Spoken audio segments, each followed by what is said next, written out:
Hi friends, in this video, I'll show you how to change the default apps on your Android phone in just a few simple steps.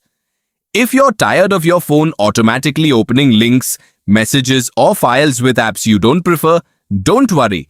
Android lets you choose which apps you want to use by default, giving you more control over your device. Let's get started. First, unlock your Android phone and open the Settings app.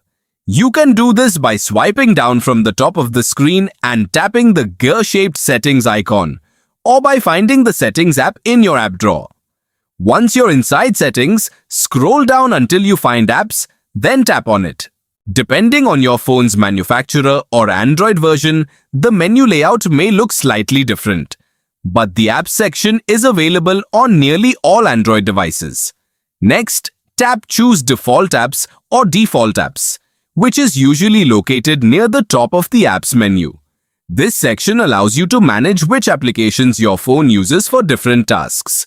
Now you'll see several categories such as Browser app, Phone app, SMS app, Digital Assistant app, and sometimes Home app or Caller ID and Spam app. Tap the category you want to change. A list of compatible installed apps will appear.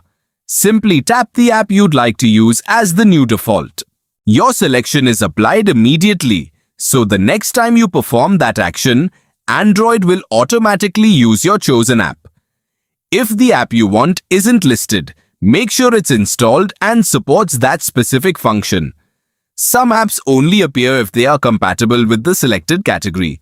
Thanks for watching. If this guide helped you, please like, subscribe, and enable notifications for more easy Android tutorials and helpful tech tips.